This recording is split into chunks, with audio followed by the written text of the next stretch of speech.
Maraming salamat for being here, Miss Tina, and welcome to Emerge Stories. Magandang araw din sa'yo and very honored din ako na maging guest ng Emerge Philippines. Yeah, it's a weekend, so I'm so grateful na pinaunlakan niyo po ang invitation namin to be here sa Emerge. So, Miss Tina, anong ginagawa ni Miss Tina ngayon? Tsaka, sino si Miss Tina Mercado ngayon? Okay, so dun muna tayo sa ano muna si Tina Mercado. So I always label myself into three. So una, ako ay anak. Ikalawa, ako ay asawa. At ikatlo, ako ay ina. So, yung tatlong yon yung ginagawa ko. So, may mga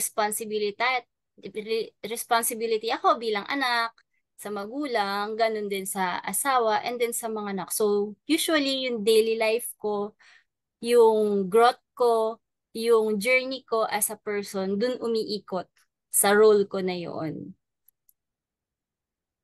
So, Ilan that's pa it. kayong magkakapatid, Miss Tina? Sa Dalawa. dalawa. Mhm. So, anong ginagawa ni Miss Tina ngayon? So, ngayon, ako ay ah VA ako sa gabi. Mm. Flexi time siya usually, pero pagka nanay ka, the whole day, ang dami mong chores, ang dami mong ginagawa. So, masaya ako dahil nabigyan ako ng opportunity to stay at home with my family, na maasikaso sila, magawa yung mga dapat gawin for them. At the same time, may portion pa rin ng araw ko to help my husband to earn money for our living, makapagtrabaho din ako, and ganun din, makapagtrabaho para kahit paano makapag-support din sa magulang. Miss Tina, na-curious lang ako. Kailan, nung tinanong kita na kung sino si Miss Tina ngayon, tapos yung sinagot mo is you identify yourself based nung tatlo, kailan siya nagsimula na pag tinatanong ka kung sino ka is nire-relate mo dun siya as pagiging anak, pagiging asawa? Just Kailan? lately, just recently, kapag ka, just to give backstories, so Mm. kapag ka bata ka pa, syempre may pinipicture out ka sa isip mo na, paglaki ko, ito yung gusto kong maging ako. And then, after mo maging bata, lumalaki ka, nararanasan mo ang totoong buhay. And unti-unti nawawala yung identity mo. Parang kapag tinanong ka, di ka makasagot agad, sino na nga ba ako ngayon? So, I've been there na hindi ko ma-identify kung sino ako, na napakasimpleng tanong pero hindi mo mabigyan ng klaro na picture kung sino ka ba talaga. So, just lately ko lang talaga na-identify na ito pala ako. So, with the clarity of mind, siguro, tulong din na nagkaroon ako ng personal growth ko. Kaya, kumbaga, pag bata ka, pag baby ka, di ba, hindi mo ma-identify. Wala kang na-identify, wala kang kilala. But as you grow up, you learn to identify people and also na-identify mo yung sarili mo. So, ako ngayon, sa ngayon, personally, I can identify myself into the three roles clearly. Yun nga. Kasi minsan kasi hindi hindi siya pag tinatanong mo yan sa ibang tao, hindi usually ganun yung sagot nila. So, pag-usapan natin, Miss Tina, na mention mo about sa childhood mo. Pag-usapan natin, what was it like? Saan ka lumaki? And ano yung mga memories mo ng childhood mo? So, matagal akong nag-iisang anak and kumbaga, I grow up alone. Mag-isa akong anak and then yung tatay ko nasa abroad. So, ang kasama ko lang ay mother ko and meron pa akong asthma so hindi ako pwedeng makipaglaro lagi outside. So, focus lang ako sa pag-aaral and yun nga, lumaki akong mag-isa. Honestly, malungkot. Pero, kumbaga, na-enjoy ko yung pagiging introvert ko. It allows me to uh, alam mo yun, mahilig kasi akong magbasa kaya kahit mag-isa ako, feeling ko nakakapunta ako sa iba-ibang dimension through reading and knowing stories of other people. Kaya siguro, I found friends sa mga stories nila through their books. Kaya somehow, I have a picture of my future na mga gusto ko ring maging. Kumbaga, may nilulook up din ako while growing up.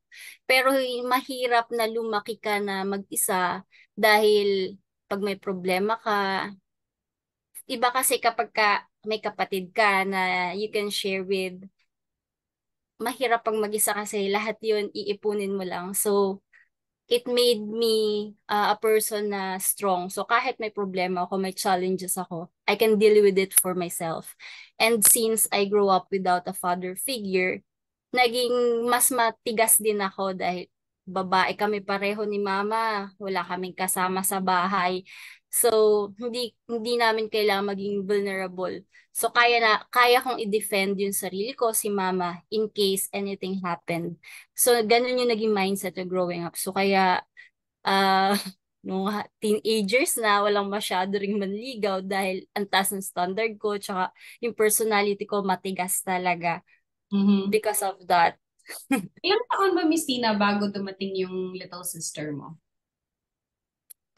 Fourth year high school na ata ako dahil dumating na yung tatay ko when I was grade 6. Mm-mm. Pero umalis siya ay 1 year old ako and tuloy-tuloy yun hanggang mag-grade 6. Hindi kami nagkikita. Eh wala pa namang high technology noon kundi long distance call.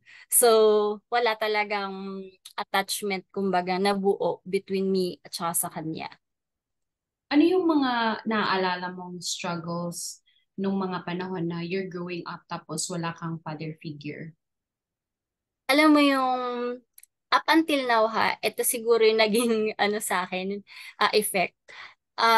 Parang nakikita ko yung ibang bata, allow silang maging mahina kasi may tatakbuhan sila, kasi may magtatanggol sa kanila. Which, in my part, hindi eh. So, yun yun. Parang, pag ako naging mahina, kanino ko tatakbo? Kumbaga, ayoko na maging additional burden kay mama dahil siya yung nag-aasikaso sa akin, busy siya, and she has a lot already. So, ako, nakikita ko yun and to take part of it, I have to take care of myself. So, kung nabubuli ako sa school, I have to handle it on my own. I have to face them. Pero yung ibang bata, 'di ba, sumukat na sa daddy ko, sumukat sa papa ko. They have somebody to run. Samantalang ako ay wala. So, yun yung parang hindi naman naiinggit pero sana meron din ako noon. Mm. Yun.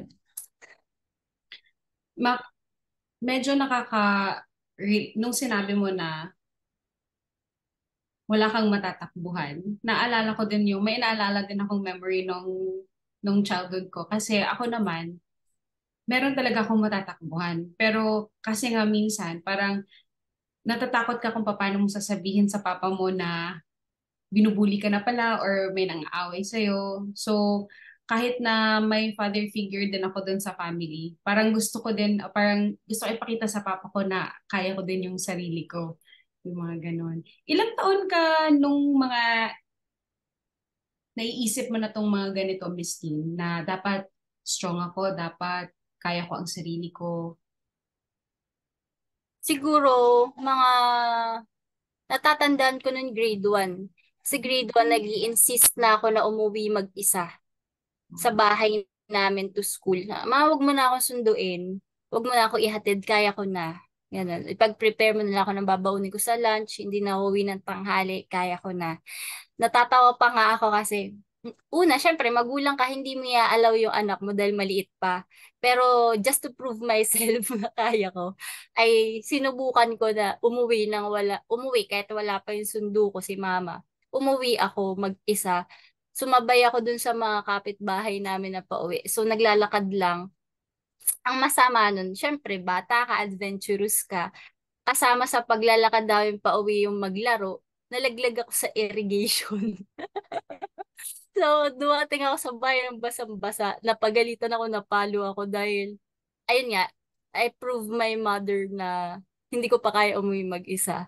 Pero mabuti naman naintindihan niya yung pinagmumulan ko na gustong-gusto ko talaga. So, instead na higpitan niya pa ako lalong wag payagan, trinay niya na hindi ako kailangan tumakas. Mm. Pinayagan niya ako na umuwi mag-isa. Nakita naman niya na nakauwi ako ng maayos. So, since then, kumbaga, nakuha ko naman yung tiwala na kaya ko yung sarili ko at early age ng 1, kaya ako na umuwi. Kahit malayo yung bahay namin sa school. Mm.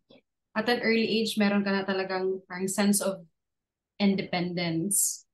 Yeah, Oo. and for me, tinatawag ko yun na risk taker kasi ako. So, pero not all ng risk na ginawa ko sa buhay ay calculated. May mga sumablay din. Pero at early age, masasabi ko talaga na I am a risk taker talaga. Mhm. Sa mga sinabi mo na mga risk, Christina, alin sa mga risk ang masasabi mo na malaki talaga ang contribution sa personal growth, the journey mo? The pinaka-risk, dati tinatawag ko to na may sweetest downfall. Pero lately, hindi ko pala siya downfall and redirection ko pala siya and way ko pala siya towards my personal growth. So, here it is. So, yun nga sabi ko sa'yo, risk taker ako, ganyan.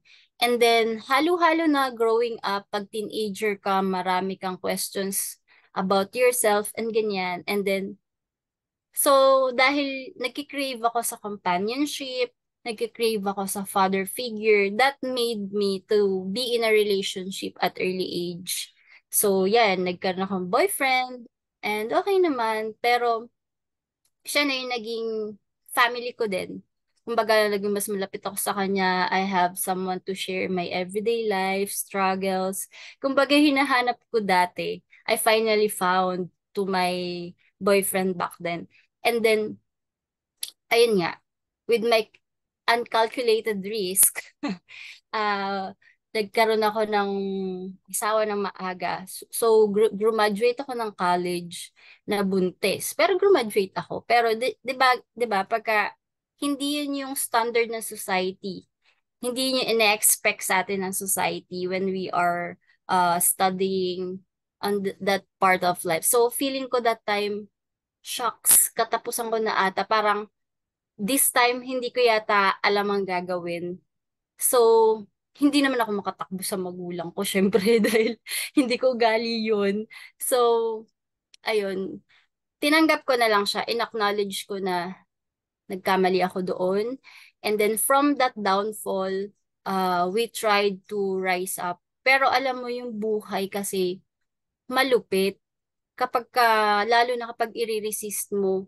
So kahit tinanggap mo na siya, feeling mo okay ka sa sitwasyon mong yun. Kumbaga, nilagyan mo lang ng band-aid yung mga worries mo, yung mga pains mo na, and you're pretending na, okay lang ako, kaya ko to.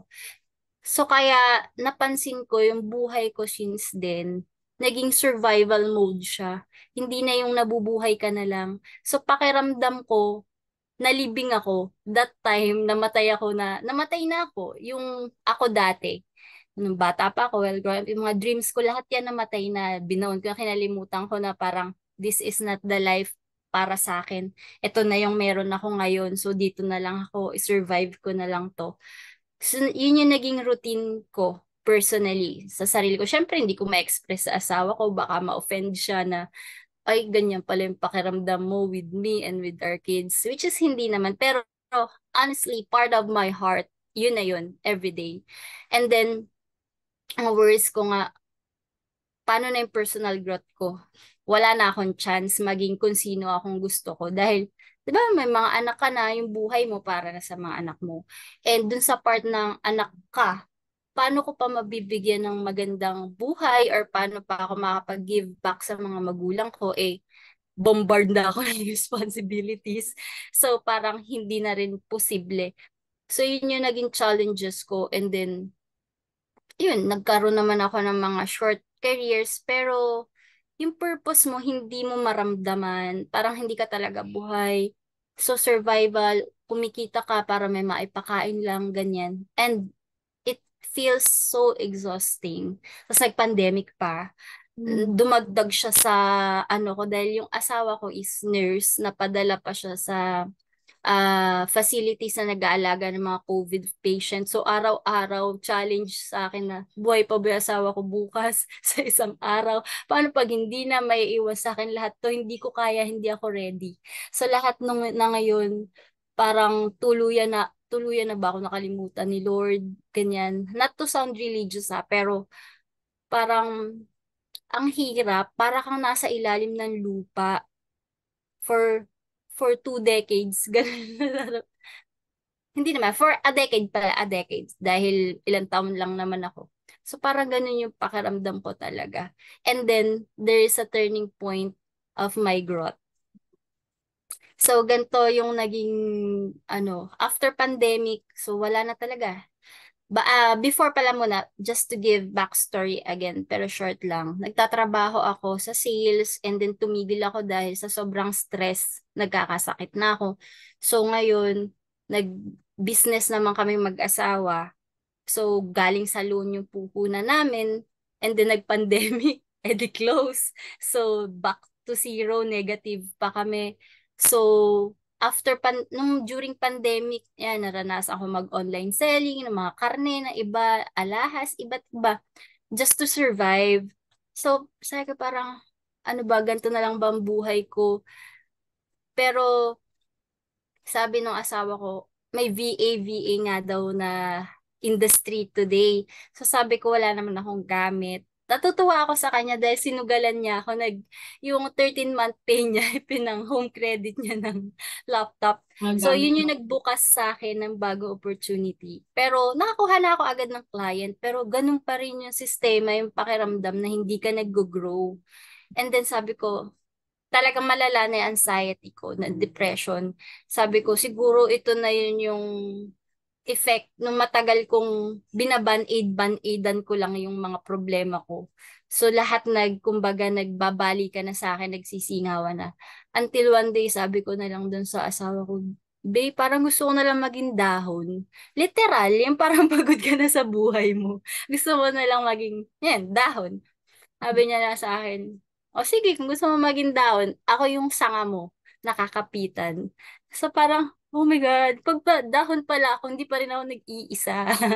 Sabi ko, Lord, thank you dahil alam ko, blessing mo sa akin to. And in-acknowledge ko, from that moment, in-acknowledge ko na hindi ko na kaya. In-acknowledge ko na nasa end na talaga ako ng rope ko, wala na akong magagawa. And I surrender myself to God totally. Kasi ako sa tapang kong to, alam ko kaya ko yung gagawin ko, yung mga risk na kinukuha ko, nalulusutan ko, napapanindigan ko. So, kaya ko, pero that moment, in-acknowledge kong hindi ko na kaya.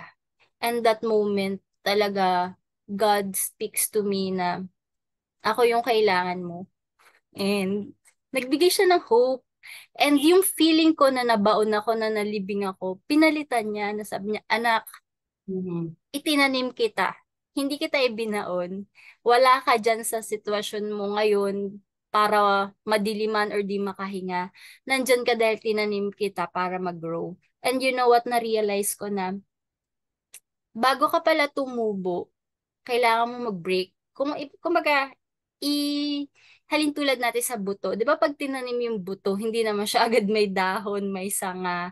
Ang unang growth na pinagdadaanan niya is magbe-break yung seeds. And then yung root niya, yung ugat yung unang lumalago. So yun pala yung kulang. Karamihan siguro sa atin, di ba lahat naman tayo nag-struggle. Ang hindi natin kinakikita, ang tinitingnan agad kasi natin yung upward growth natin. So kaya nagkakaroon tayo ng struggles, anxiety, and depression. So dapat pala, ang establish muna natin is ang atin munang, kumbaga, patibayin is yung growth natin downward, deep, yung maging matibay tayo sa kapit natin, sa source of life, yung soil, o yan. So yun, by then, doon nag-umpisa yung nagkaroon ako ng peace of mind na sabi ko, kahit nasa ganito kong sitwasyon ngayon, I know, one day, mag-sprout din ako above the earth. So, ayun. And it happens. Napakaganda, napakaganda, Miss Tina. Grabe. Nag-goosebumps ako nung kasi I was gonna ask also, nung mga time na parang feeling mo nabaon ka or yung sabi mo kanina na parang feeling mo namatay ka, sa mga panahon na yon bago dumating yung realization na bago ka nag-surrender, bago ka bago mo sinabi sa sarili mo na eto na yung katapusan ng ano ko, hindi ko na to kaya on my own. I really need help na. Ano yung mga like ano yung mga naaalala mo na mga little transitions na na-experience mo noong mga panahon na yon na yun din yung nakapag-push sa'yo na hihingi ka ng tulong? Yun din yung nakapag-push sa'yo na hindi ko talaga to kaya on my own? May mga instance ba, may naalala ka bang specific na instance na nangyari nung mga time na yun na talagang sobrang down na down ka? Tapos may Mm. nangyari and then sinabi mo na, okay, hindi ko to kaya na ako lang. Kailangan ko ng tulong. Kailangan kong i-ano to sa ni God. Mm. Kasi ganito tayo eh. We human being, may pride tayo, di ba, na kaya natin to, ganyan. Pero, naalala ko noon, ang bigat na. Yung parang, yung maiisip mo palang nagigising ka bukas, ang sakit na, parang ayaw mo nang gumising. So, sobrang bigat. And, kailangan mo nang sabihin. Alam mo, napaniwala ko na yung sarili ko na kailangan ko nang sabihin. And akala ko, i-judge ako nung pinagsabihan ko, which is hindi naman pala. So, sa mga kapwa ako na nagdaan sa ganito, just say it. Mahirap, pero just say it. Di ka naman mapapagod. Sasabihin mo lang. And masusurprise ka that God puts people around you that will help you. So, you just need to raise your hand. Hey, kailangan na ng tulong. So, ayan. Since then, na-acknowledge, nag-iba yung treatment sa akin na asawa ko na parang lagi aware siya na ito na pala yung pinagdadaanan mo, ganyan. So, nakakuha ko ng tulong. Alam mo, Miss Tina, lahat ng mga sinishare mo so far nag-resonate talaga sa akin. And I'm sure sa mga makakapanood din nito, on some levels mag-resonate din yung shinare mo. Kasi recently lang din, may ganyan din ako na experience na I also realized na hindi ko na talaga kaya on my own. Na parang yung feeling din na ano bang mangyayari bukas? Is it gonna be like the same story? Pero yun, maganda kasi yun nga, sinabi mo na you will be surprised kasi God will put people in your life na makakaparealize ka na, oh nga pala, may mga tao pala talaga na willing mag-help sa'yo. Hindi ka pala talaga nag-iisa. Feeling mo lang mag-isa ka kasi wala kang sinabihan sa mga nararamdaman mo, sa mga nararanasan mo. Pero pag may isa kang tao na, limbawa yung sa'yo, yung partner mo, siya yung support system mo. So, doon mo na-realize na meron naman palang nag-aalala din sa akin. Meron din naman palang gustong tumulong sa akin.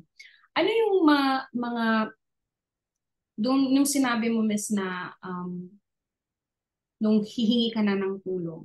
Kasi 'di ba, mahirap, especially for someone like you na independent since you were very young. Paano mo na-conquer yung sinabi mong pride or paano mo yung na-conquer yung challenge na hihingi ka na ng tulong? Kasi hindi siya default sa'yo eh. Hindi siya default sa'yo na hihingi ka ng tulong. So, ano yung, how did you do it? How did you muster the courage to ask for help? So, malaking tulong yung may mga gantong platform like Emerge and na may maririnig kang stories ng iba. So, in my case, hindi siya Emerge, Lakewood Church siya. So, lagi ako nakikinig sa kanya to enlighten my feelings. And alam mo yun, there are many people who are struggling also and sharing their stories. And parang isang denominator lang, ask for help. Ask for help. So, sabi ko, wala naman sigurong masama kung itatry ko. Na, kasi, kaya siguro hindi nagbabago yung sitwasyon ko dahil wala naman akong sinusubukang iba. So, I try to ask for help. Diba sabi nga sa Bible is, na kinikilabot ako, pag open ko nung book ng mga bata, no daily devotion ng mga bata, ask and you will be answered. So parang, oh my God, never naman ako nag-ask ng tulong, kaya baka hindi ako tinutulungan. Ganon. So I tried and thank God, doon nag-umpisa yung growth ko na lalo akong kumapit sa kanya, yung ugat ko maging matibay. And you know, God is very generous. Doon nag-umpisa yung growth ko upward. Nagkaroon ako ng magandang chance na magkaroon ng client, which is doon nga kami nagkakilala ni Ellie. And yun naman yung growth ko na upward. And then, because of Ellie, I was able to share my stories now. And that is my growth wide. Ang ganda lang, yung parang from growing deep to upward and then wide. Grow deep, tall, and wide. Ayun. Ang ganda, Miss Tina. Naranasan mo din ba, Miss, na nung nag-ask ka ng help, may mga experiences ka din ba na meron talagang hindi tumulong? At saka, paano mo hinarap yun? When it comes to asking help, sobrang hirap para sa akin yun. So, hindi ako basta-basta humingi ng tulong. Siguro yung mga tao sa paligid ko, makiramdam sila kung kaya ko na ng tulong, kailangan ko ng tulong. But even sa nanay ko, I never ask for help. So, humingi lang ako talaga ng tulong sa asawa ko at kay God. Pero alam ko, people around me, kahit hindi nila sinasabi, with their small acts, nararamdaman ko yung care nila. So, they're giving me space. Halimbawa, nakita lang, pagod ka sa gawain mo, hayaan ka nilang magpahinga. So, wala naman akong problema, people around me. Ako talaga yung problema dahil hindi ako pala hingi ng tulong. Ayun. May mga may mga instances ba, Miss, na napag-uusapan nyo ng like napag-uusapan mo yung mga problems mo with your friends aside from your husband or aside from your mother? Tapos may mga instances ba na pag sinishare mo sa kanila, sila din is nag-offer sila ng help or ano yung usual na response nila? So ganito, with my friends, I only have a few friends. And may mga instances na nakapag-voice out ako, pero mararamdaman mo rin naman kasi na they have their own struggles. So siguro hindi nila minimin na hindi masyadong maintindihan yung sitwasyon mo, but they're there to listen. So, para sa akin, ina-acknowledge ko na, thankful na ako doon. Pero syempre, you as a person, you have needs na more than that. So, iniisip ko na lang siguro, hindi ko sa kanila yun dapat i-demand dahil may iba rin silang mga struggle sa buhay. So, kaya, although itatry ko na magsabi and then makikita mo naman towards them if they can give you a hand or not. So, ganun kasi akong type ng person eh. Kahit di mo sabihin, naiintindihan ko yung body language. Mahilig ako makiramdam. My intuition is very strong. So, I know how to read between the lines. Kaya pagka ganun, nag-held back na ako. So, kaya kumbaga, pag, tatry ako, feeling ko hindi, ganyan. Panguna ako. Kaya siguro yung anxiety ko, ganun din yung level. So, pero I never nasisihin ko sila dahil di nila ako tinulungan. Dahil may mga challenges din sila sa buhay nila na siguro wala rin naman ako doon to help them. Kaya naiintindihan ko sila. Kasi 'di ba may mga instances talaga na ganyan, parang nafe-feel natin na especially kung itong mga taong to, nung mga panahon na sila yung nangailangan ng tulong, matutulungan mo sila. Tapos, yun, magandang realization yun na hindi talaga sa lahat ng oras kaya din nila tayong matulungan. Kasi, gaya natin, may mga pinagdadaanan din sila. So, pero yun nga, maganda yung sinabi mo, Miss, na nararamdaman mo naman na nagki-care sila. Although hindi sila nakaka-help directly, kung ano yung parang direct din na tulong na gusto mo. Pero nafe-feel mo naman na they also pray for you, they check up on you, So, hindi ka talaga naman na parang ini-ignore ka lang ng mga friends Mm. and loved ones mo. Siguro kung yung perception ko before this turnaround sa buhay ko, siguro magtatampo ako, Mhm. magdadamdam ako sa kanila na parang grabe naman kayo, ganyan. Pero alam mo kapag ka iba na yung pananaw mo sa buhay, mas nauunawaan mo yung mga tao sa paligid mo. And sabi ko nga, naramdaman mo na eh. Naramdaman mo na yung walang para sa'yo, walang nandyan para sa'yo. So, siguro extra kindness na rin lang, extra understanding na kapag ka nag-open up ka sa kanila, i-assess mo din yung taong lalapitan mo kung okay ba sila o mukhang okay lang din lang sila pero deep inside they have struggles too. So kung ano yung maging reaction nila, don't take it against them but instead try to understand. Mhm. Wow. Napakaganda nun, Miss Tina. Thank you so much for sharing that. Balik tayo dun sa nasabi mo kanina, you have three roles. How do you balance it? Paano ni Miss Tina binabalanse yung pagiging anak, pagiging ina, tapos you also have your career, and for sure, meron ka pa ding mga other things na ginagawa. So, thank you. Napakagandang tanong mong yan. Before talaga, kalat-kalat ako. Hindi ko alam kung saan ako mag-umpisa.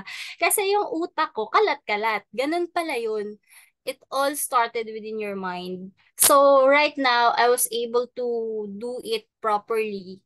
First is, syempre, hihingi ka ng guidance kay God na i-direct ka niya. Dahil kung ako lang talaga, sabog. Nanggaling na ako doon, nakita ko kung paano sumabog lahat. Hindi ko magampanan ko yung isa lang, ganyan. Pero ngayon ay every morning ina-acknowledge ko na araw to'y biyaya, nahingi ako ng gabay.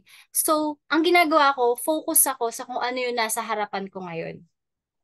And then, kumbaga, kasi pag titingnan mo siya in a bigger picture, ma-overwhelm ka, ang dami mong gagawin, ang dami mong gaganapan.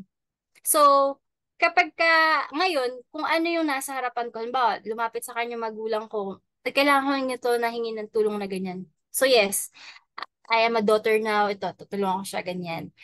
And then, hindi naman yan magsasabay-sabay talaga. Akala lang natin nagsasabay-sabay dahil hindi tayo focus.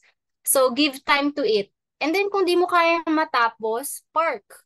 Maunawaan naman yun. At least na-acknowledge mo na ginagawan mo siya ng paraan. Pero napaka-unti ng isang araw. So, may bukas pa. Park it. And then, what's the next? What's the next? And then, you have your priorities. And then, magugulat ka na lang na kahit sa araw-araw, unti-unti na gagawan mo yung role mo sa bagay na yun. Pag nag-pile up siya araw-araw, okay naman pala, nag-work naman pala siya. So yun, mahalagang bagay na alam mo yung priorities mo for the day, alam mo yung role mo. Kasi kung di mo alam talaga yung role mo, wala. Mm-mm. Ma-overwhelm ka, lalapit pa lang sa'yo, magre-reklamo ka na kaagad. Minsan kasi, akala natin, komplikado yung bagay na inilalapit sa atin dahil we tend to react agad. Pero kapag we tend to listen and understand, maiisip mo na solusyon, tulong, or kung ano yung CTA mo doon, yung call to action mo. So, hindi ka ma-overwhelm. Mas maraming nagiging problema tayo dahil overreaction agad instead of, yun nga, understanding. Wow. Oo, kasi may mga panahon talaga na kasi na-overwhelm ka na, mas lalo kang hindi nakakapag-isip. So kung ano yung immediate na parang okay, ganito na lang, hindi mo masyadong iniisip na what if kung gawin ko to agad-agad ngayon, hindi ko muna pinag-isipan masyado, baka mas maging complicated pa yung situation. Paano ba yun, Miss Dean? Kasi marami kang role, tapos marami kang mga responsibilities. Paano mo binibigyan pa din ng panahon yung sarili mo? So yun, privilege siguro kung matatawag to dahil I only have ilang oras maghapon, di ba? So, nandyan yung nag-aasikaso ka sa bahay, nandyan yung yung pag may kailangan yung magulang mo na time or even mag-listen ka sa kanya, kailangan mo rin syempre mag-spend ng time doon. So, ang kagandahan, biyaya ng Lord na yung trabaho ko at the same times allow me to grow personally. So, dahil, um, pwede ko ba i-mention yung company namin? Yes, So, sa please. Gleek kasi, ang nature ng company is to provide upskills. Mhm. So, kumbaga, nagtatrabaho ako at the same time, I was able to upskill myself dahil yun yung nature nung trabaho ko. Nasa EdTech kasi kami. So, biyaya talaga ng Lord na parang Nag-align you're yung mga hitting, yeah, you're hitting two birds with one stone. You're working at the same time you're learning. So, yun talaga yung, kumbaga, nakahinga ako dahil dati, parang puro trabaho na lang. Nane-neglect ko na yung sarili ko. Kumbaga, yes, nakakapag-provide ako sa family, sa magulang, pero yung sarili ko naman yung naiwan. Laging may naiiwan doon sa tatlo kong role. So, thank God that right now, may personal growth ako dahil bukod doon sa Gleek, ang dami na online. Nandiyan ang YouTube, nandiyan ang Google, and mga platform like yan, Emerge PH, where you can learn na hindi mo na kailangang maghirap. Ito nga, makikinig ka lang. Yung iba, tutorial pa. So, nasa sa'yo na lang. The limit is always on you na lang. Kung hanggang saan yung matututunan mo, hanggang saan yung growth mo, nasa sa'yo yun. Yung iaalaw mo sa sarili mo. But the technology around us, sobrang napaka-generous ng learnings. mm. Christine, nafe-feel ko sa pag-uusap natin na yon, nafe-feel ko talaga na you're a very passionate person. Aside from passionate ka sa learning tsaka personal growth, ano pang ibang bagay ang passionate si Miss Tina Mercado? At saka paano yung mga bagay na to align sa mga ginagawa mo ngayon, sa mga bagay na ginagawa mo na related din for personal growth mo? Alam mo, um, sobrang passionate ako when it comes to raising my kids well. Yun yung fear ko din dahil alam mo yun, yung responsibility na nagre-raise ka ng isang tao, na isang buhay, pwede siyang maging salot ng lipunan, pwede rin naman siyang contributor for a better humanity. So, nandun yung challenge, paano ko ba i-handle yun? Dahil yung sarili ko, kaya ko dahil I can control myself. But this life of my kids, hindi ko kontrolado yun. So, how can I influence them in doing the right thing? So, isa pa sa una-una ko talaga ipinapanalangin na matulungan akong mag-guide sila. And also, mapunta sila sa mga gawan sa internet, ganyan, yung platform.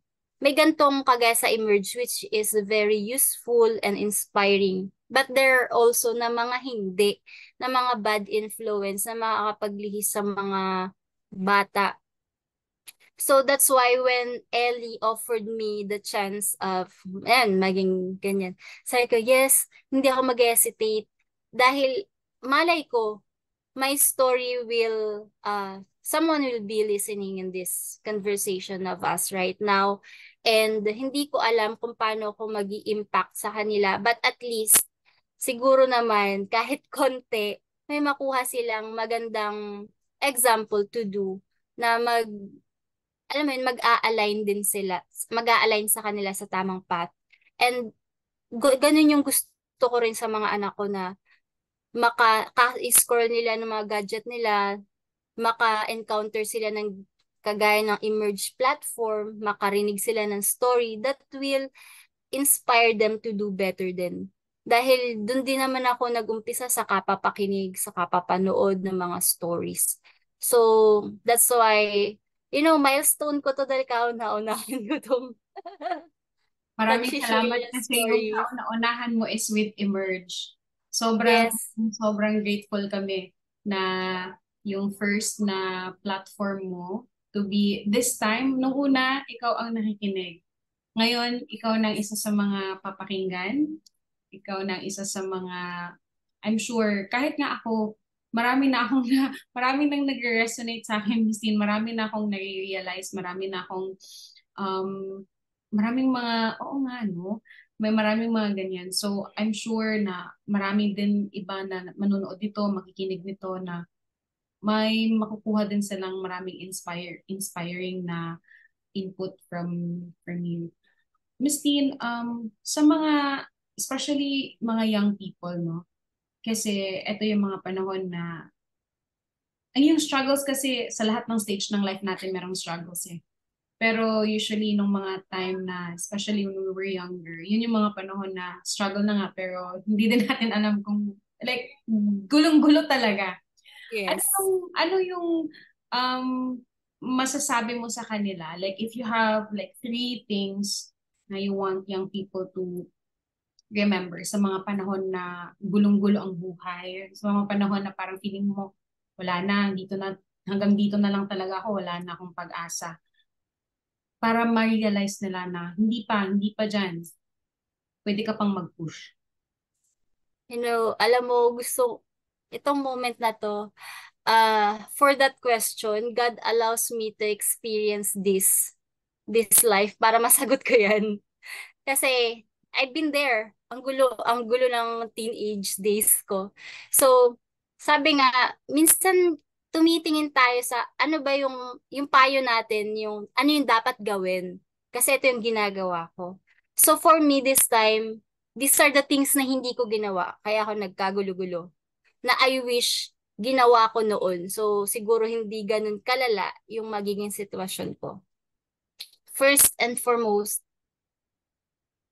kasi pagka millennial, hindi naman millennial, at pagka bata ka pa, malakas ka, feeling mo nga, kaya mo lahat.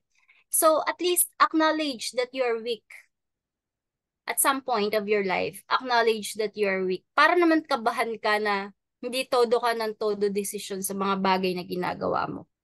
So, it has always consequence na hindi mo kakayanin. Dahil weak ka nga eh, may weak point tayo. That's what I mean. That's the first one. Acknowledge that you have a weak point. Secondly, kahit lasinggero or ano pa yung mga magulang mo, speak up to them. Tell them what's going on with your life. Yun kasi hindi ko ginawa. Baka natulungan ako kung nagsabi ako. Eh hindi ako nagsabi dahil kung ano-ano na nga yung pinangunahan kong isipin. Naintindihan ko ngayon kasi magulang na ako na walang magulang na hindi, alam mo yun, kahit siguro personally basagulero ka, pero kung magulang ka, nature mo yun na meron kang kabutihan para sa mga anak mo in your own special way. So, naalala ko nun yung tatay ko, nakita niyang broken-hearted ako, lasing na lasing akong umuwi sa bahay. Alam niya na may struggle ako with my relationship. Sabi niya sa akin, di syempre hindi nga kami close, pero na-appreciate ko yung payo niya. Sabi niya, mag-usap kayo, kung maghiwalay kayo, maghiwalay na kayo. Kung hindi pa naman, edi ayusin niyo yan. Yun lang. And sabi ko, shocks, may pakialam pala sa akin na hindi ako nagsasabi pero unsolicited advice ibinigay niya sa akin. Naintindihan ko na ngayon dahil magulang ko siya and hindi niya gustong ganun yung anak. So tayo bilang mga anak, speak up. Speak to your parents.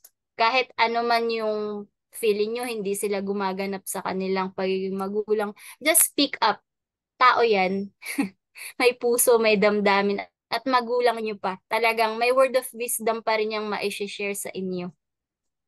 And lastly, acknowledge God in your life. Kaya nga sabi ko, maraming na sa'yo na lahat. Pero feeling mo empty ka pa rin. Kagaya ng mga taong makikita mo, perfect na yung buhay nila pero nag-struggle pa rin sila because they're not rooted to the source of life. And alam mo, kapag yung ugat nga natin talagang nakaano sa lupa, buhay ang halaman, di ba? Sa ganun din tayo kapag rooted tayo sa Diyos. Kumbaga, maybe right now you don't have everything yet, pero may peace of mind ka kung nasan ka man, kung ano man yung meron ka. You're happy. You can always choose to be happy of what you have. So yun, part of growth talaga yun na kung wala ako nun, hindi ako mag-grow ng ganito. Wow, maraming salamat for that, Miss Teen. Sobrang ganda ng mga reminders. Kasi ako din naalala ko before, nung coming of age din, hindi din ako ganyan ka-comfortable to share with my parents. Pero good thing is, yung parents ko talaga, sila yung nagre-reach out. Kaya, Mm. nung time na yun, doon ko din na-realize, I remember high school din ako noon, na okay pala mag-open up sa parents. Akala ko Mhm. kasi hindi. Kasi, baka i-judge ako or baka hindi na nila ako yung mga may mga ganon na fear na baka Yeah, mapagalitan ako, either mapagalitan ako or ma-judge ako itakwil ka na. or hindi na ako bigyan ng mga gusto ko. May mga ganon. Mm. Pero grateful ako kasi yung parents ko sila talaga yung nag-open, sila yung nag-reach out. So yun, isa din yun sa mga na ano ko na mag-open up talaga sa kanila. Kaya kagaya mo, Miss, kaya nga nakaka-relate ako dun sa part na hindi din ako, kasi eldest din ako sa family. So, hindi din ako wired to ask for help. Parang usually ako yung hinihingan ng help. Pero alam ko kung kailan ako hingi ng tulong. And usually sa mga magulang yun. Sa mga magulang. At saka ni God. Hindi din Mm. kasi ako masyadong ma-open din sa mga friends. Kasi alam ko din na iniisip ko baka mas malala pa yung pinagdadaanan nila or hindi ko din alam kung anong pinagdadaanan nila ngayon. Yes. Miss Teen, yung growth mo ngayon, na-visualize ko kanina sinabi mo, deep, parang tapos na doon sa soil, and then you're now going taller and then wider.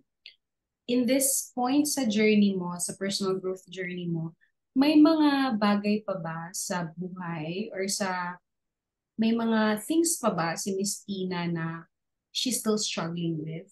And paano niya kino-conquer yung mga yung mga things na nagsa-struggle pa din siya at this point sa personal growth journey? Okay, so, life is a series of struggle. So, halimbawa, part ng grow, kapag ka lumaki ka ng ganito, na-conquer mo na yung stage na to, and you're aiming for the next level, meron na naman bago. So, as of now, ang struggle ko talaga is, madali ako ma-intimidate. Lalo na kapag ka experts, I'm dealing with experts. Dahil kagaya na sa nature ng trabaho ko, I'm communicating and dealing with different experts and hindi naman ako komportable sa English dahil hindi naman yun yung primary language natin. So, my fear is, yan, ma-judge na naman, ganyan. Pero alam ko yung sasabihin ko kapag i-write up ko siya. Pero kapag sasabihin ko na and nakita ko yung profile nung kakausapin ko, there is a intimidation may puntong na intimidate ako, ganyan. So, how can I conquer this? Kapag ka pala takot tayo, 'di ba sabi nila, we run away from it. Yun yung tendency. O kaya magtago tayo, wag natin harapin. Pero natutunan ko, we have to face it. You know, kung natatakot ka, then do it afraid. Di ba? Nagulat lang ako. Dati pinipicture out ko ang mga CEO and experts. Sila yung masusungit, yung bawal ka magkamali. You have to be perfect. Kahit assistant ka lang or may tatanong ka sa kanila. Everything should be perfect. And mali pala. Dahil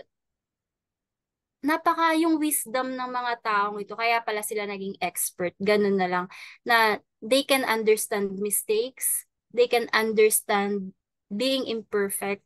And they're always give people room for improvement.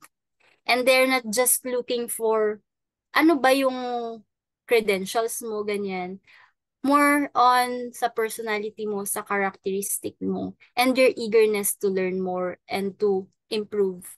So that way, nung maintindihan ko yun, somehow it gives me confidence to open up with them more, to share the part of me. Kasi ewan ko ba, may mga tao kagaya natin, sabihin natin, ito lang kasi ako.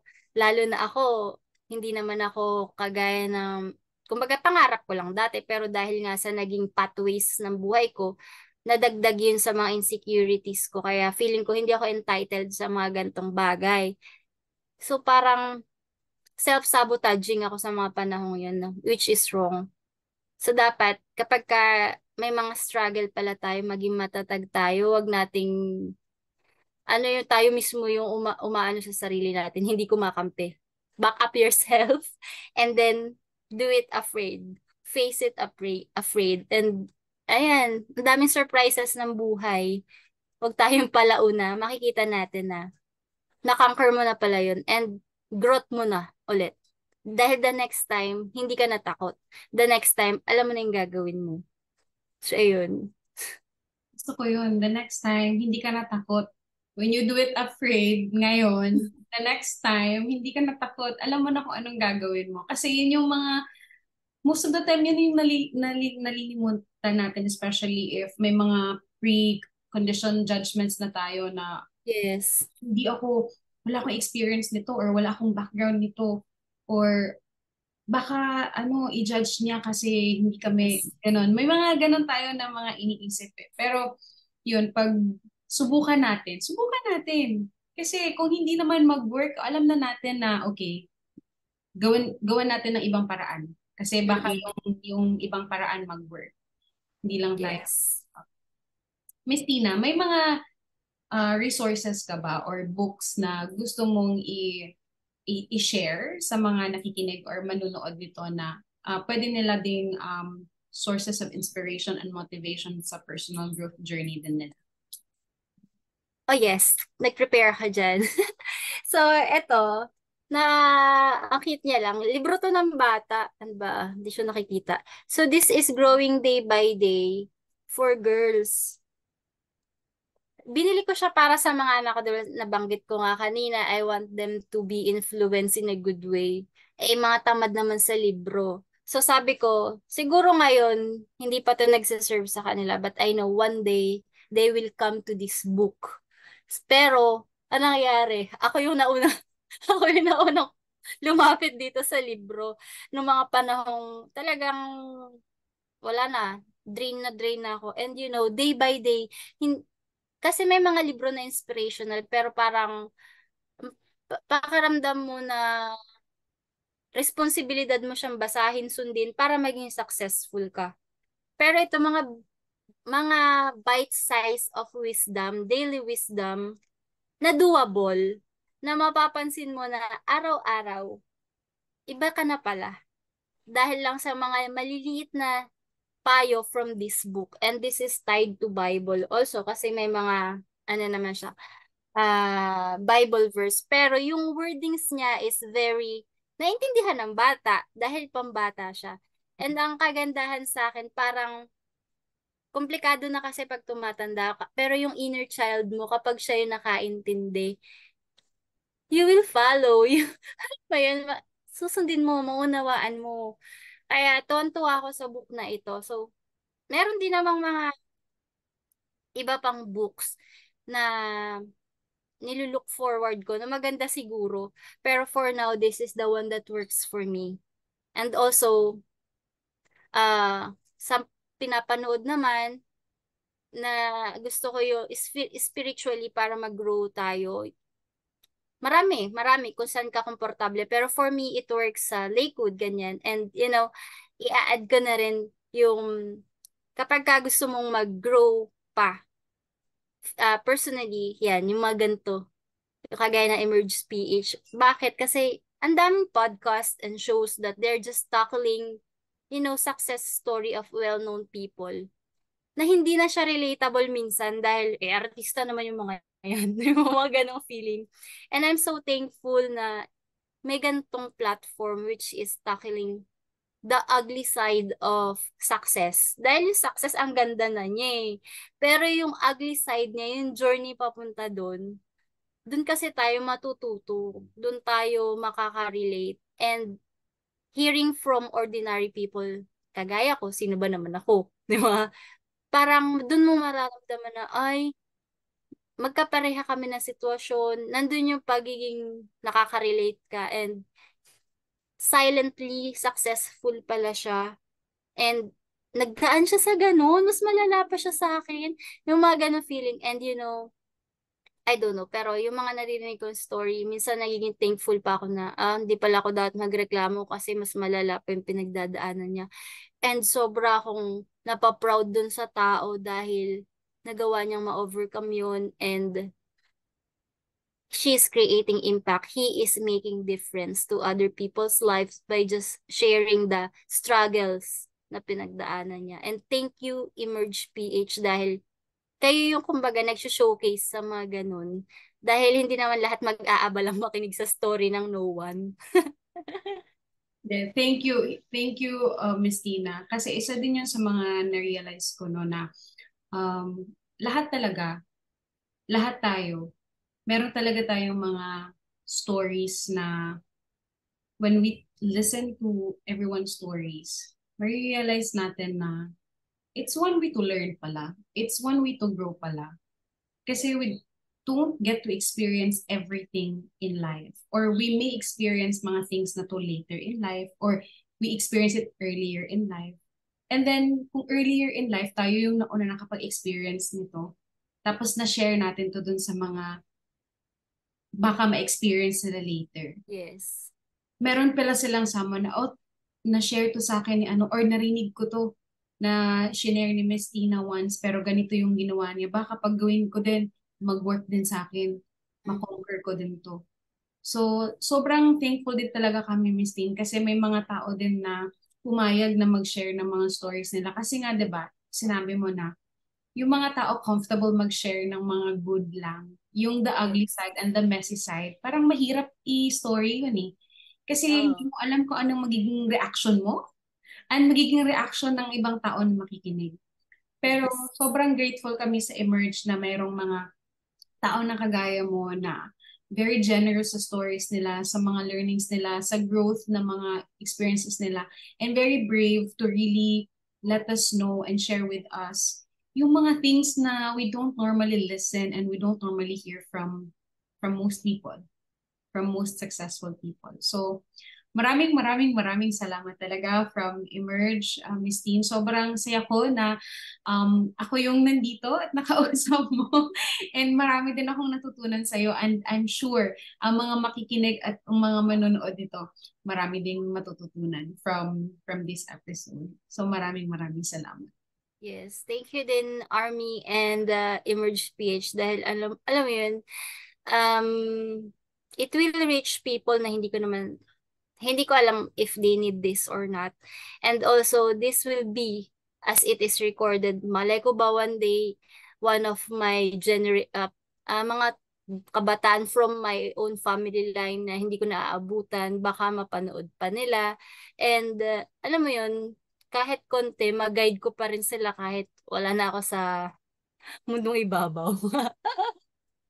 Ayun, sobrang thankful ako. Sobra talaga. So this is another milestone of my life and I will never forget and I will always look back to the first platform that alam mo yun, allow me to share my story with. Thank you, thank God you. bless you. Thank you.